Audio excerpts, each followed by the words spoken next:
This week's word of the week is Twinzer. Have you heard about Twinzer before? No? Let me tell you about it.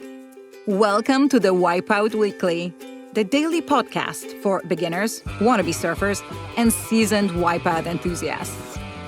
No hype, no filler, just the highs, lows, and honest truth about learning to surf and finding your place in surf culture.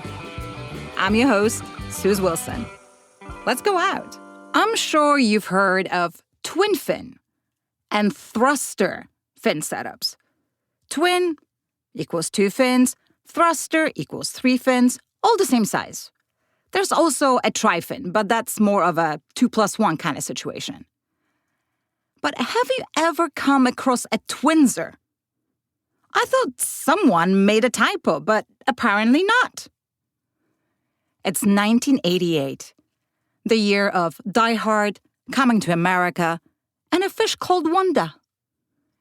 And Wil Jobson, a surfboard shaper from Huntington Beach, gets the idea to reinvent the twin fin. The twin fin setup was concocted in 1971, and it was a big improvement over a center fin because it caused less drag, making the board go much faster and smaller waves.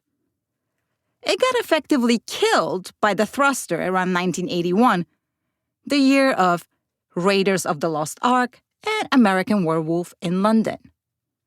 Wil says, "Never you mind, I'll fix the twin fin and make it so much better than a tri-fin." According to the Encyclopedia of Surfing, Wil corrected many of the twin fin's issues. He did it by, wait for it, adding 2 more fins, set slightly forward and outboard of the main fins. The main set of twin fins also got pushed back a few inches toward the center of the board. So now we have 4 fins! But that's a quad, you say. No, a quad is where the fins are all of similar size. In the Twinzer design, we have 2 main fins, standard twin size, and 2 canard fins, much smaller, about 1/3 to half the size of the mains. The smaller fins are positioned far enough forward so they engage the water before it hits the main fins. But we're not done yet. These smaller fins are also canted out and towed in more aggressively. What the actual, so many new words. Cant means a vertical tilt. Tow in means a horizontal angle. In the Twinzer design, the fin is tilted outward with the top of the fin leaning toward the rail.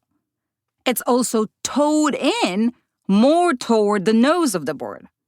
And it's not just for fun. More cant gives you looser, more responsive turns, but reduces straight line speed.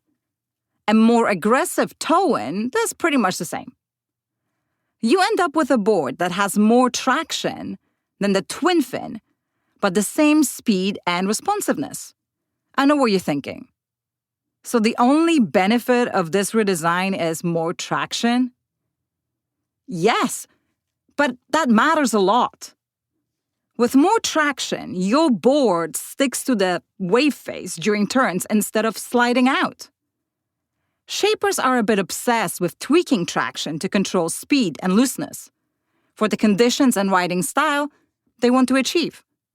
I am nowhere near appreciating these kind of tweaks in my own surfing. But I do love the science behind it. Despite all these improvements, the Twinzer design didn't overtake the tri-fin. It actually made little difference in the marketplace. But surfers love them for their speed and looseness, especially in mushier waves. According to Surfer magazine, this setup may even be due for a renaissance. And that's all for today. Check out the Wipeout Weekly for our free newsletter, more stories and ways to connect with us. Thanks for listening. See you tomorrow for more of the Wipeout Weekly.